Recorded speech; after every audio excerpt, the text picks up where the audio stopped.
Now, read the paragraph and write what you think. A judicial review. One of the most important responsibilities entrusted to the Supreme Court is the protection of the Constitution. You are aware that the Constitution is the fundamental law of the nation. The Parliament cannot pass any law that violates the Constitution.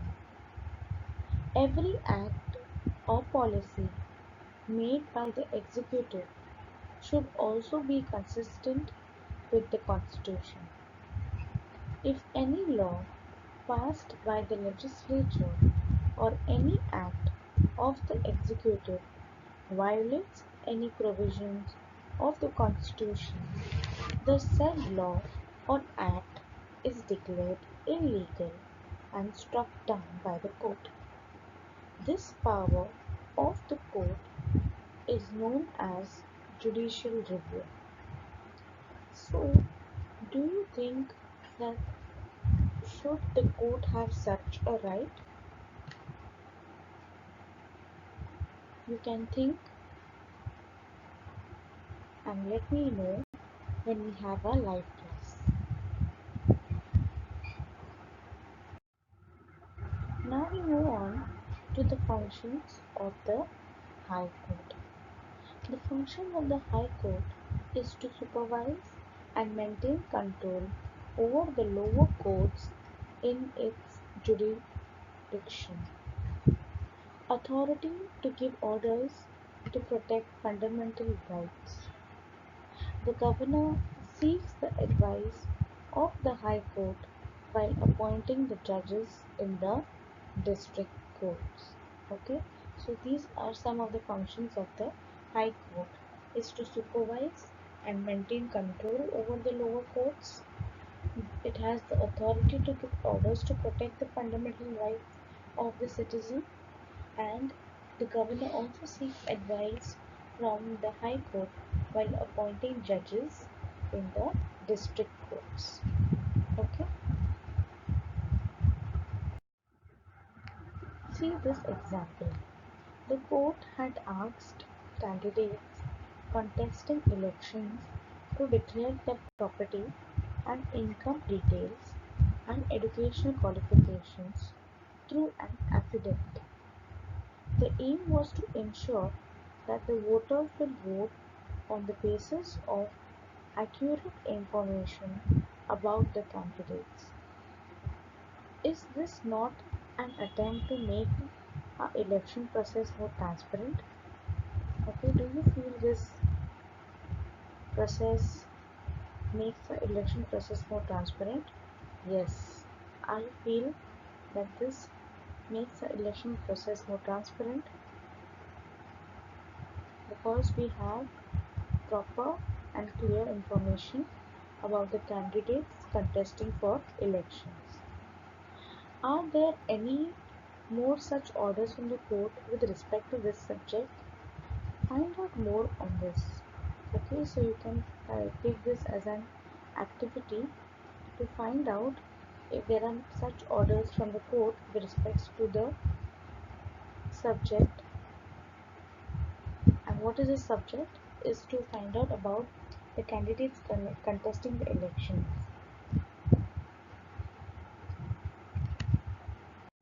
Moving to the next topic, that is public interest litigation, that is PIL. It refers to litigations filed on issues of public importance by individual citizens, social organizations, or non-governmental organizations on behalf of the all people. The court thinks over the questions raised and gives its decision, and this process is known as public interest litigation. Okay, and what is this public interest litigation? It refers to litigation which files on issues of public importance given either by citizens or by social organizations, by private organizations, on behalf of all the people. And then the court thinks over the questions raised by these organizations or individual citizens and then gives its decision. Now we move on to High Court. The Indian Union of States confers the Parliament with the power to establish a High Court in each constituent state in the Union. Currently, there are 24 High Courts in India. There is a Chief Justice along with other judges in the High Court, and all judges of the High Court are appointed by the President. So, the High Courts of India are the principal civil courts of original jurisdiction in each state and union territory.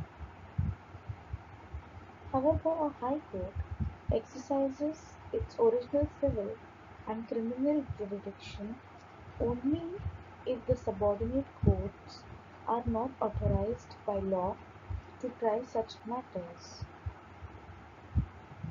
Basically, the work of most high courts consists of appeals from lower courts and writ petitions in terms of articles of the Constitution.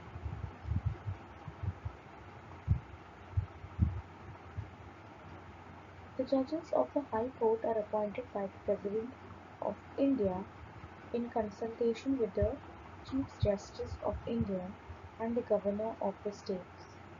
The High Courts are headed by a Chief Justice.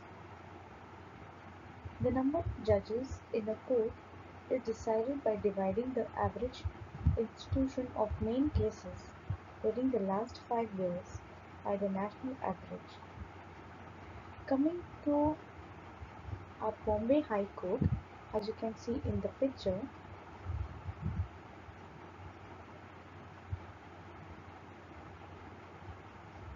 the Bombay High Court in Bombay was established on 14th August 1862.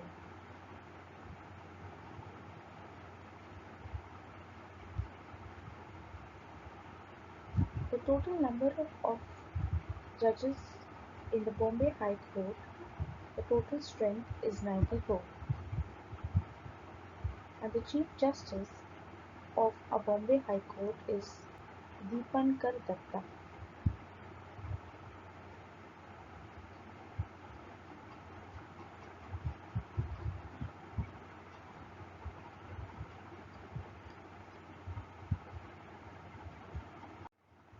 The Bombay High Court is one of the oldest high courts of India. It is located in Mumbai, Maharashtra. Its jurisdiction covers the state of Maharashtra and Goa and the Union Territory of Dadra and Nagar Haveli and Daman and Diu. The High Court has regional branches at Nagpur and Aurangabad in Maharashtra and Panji, the capital of Goa. Its principal seat or location is at Mumbai, Maharashtra.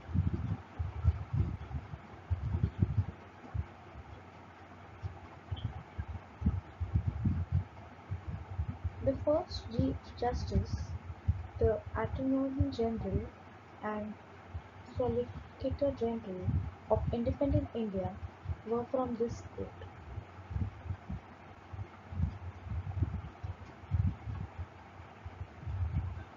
The Bombay High Court was one of the three high courts in India established by the Presidency towns granted by Queen Victoria. It was inaugurated on August 14, 1862 under the High Courts Act 1861. The work on the present building of the High Court was commenced in April 1871 and completed in November 1878. It was designed by the British engineer, and the first sitting in this building was on 10th January 1879. Justice M.C.V. Chagla was the first Indian permanent Chief Justice of Bombay High Court after independence.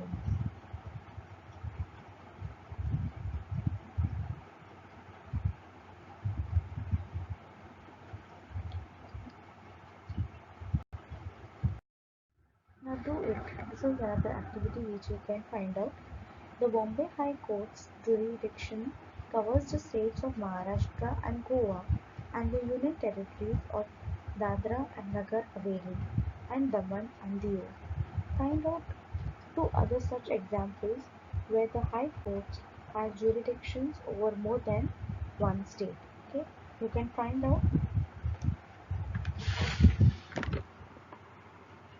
Now, after understanding about the Supreme Court and its function, followed by the High Court and its function, now we move on to district and lower courts.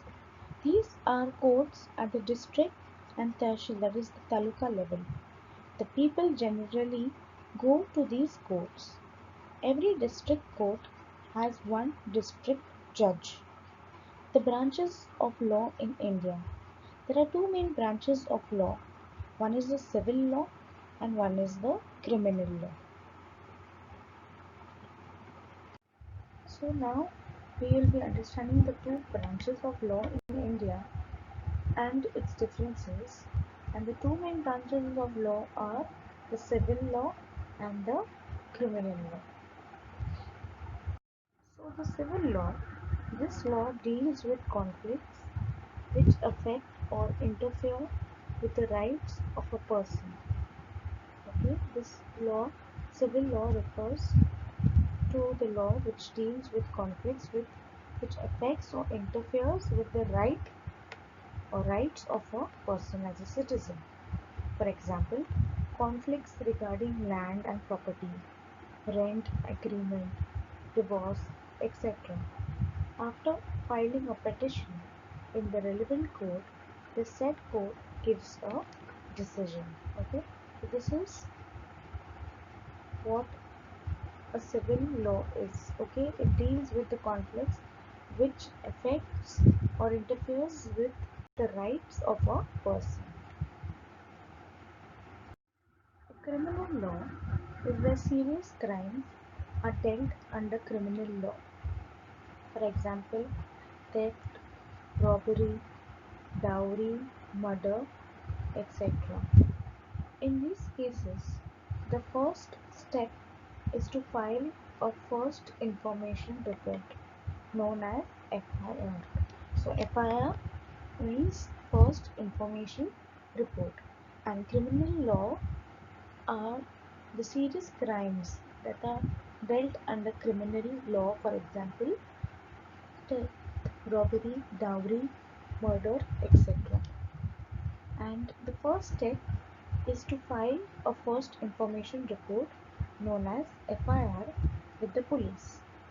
The police then investigates the matter and then a petition is filed in the court. If the charges are proved, there are provisions for severe punishment. The Indian judiciary has made a significant contribution in development of the country.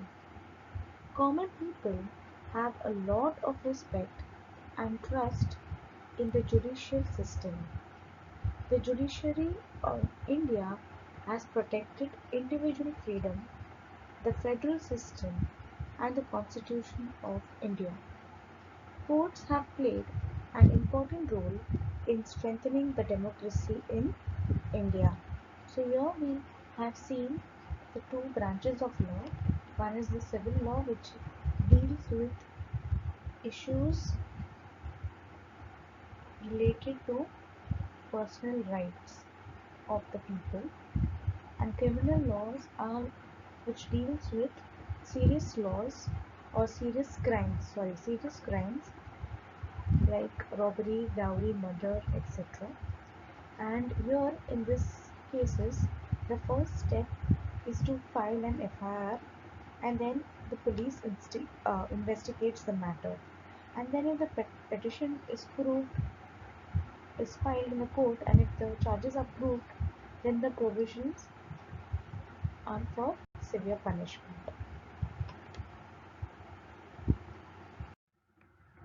So, dear students, we saw in this chapter about our Indian judicial system, where we saw that the Supreme Court is at the apex, followed by High Court and the District Court or the lower court The Supreme Court, we saw about the functions of the Supreme Court, about the Chief Justice and the judges of the Supreme Court.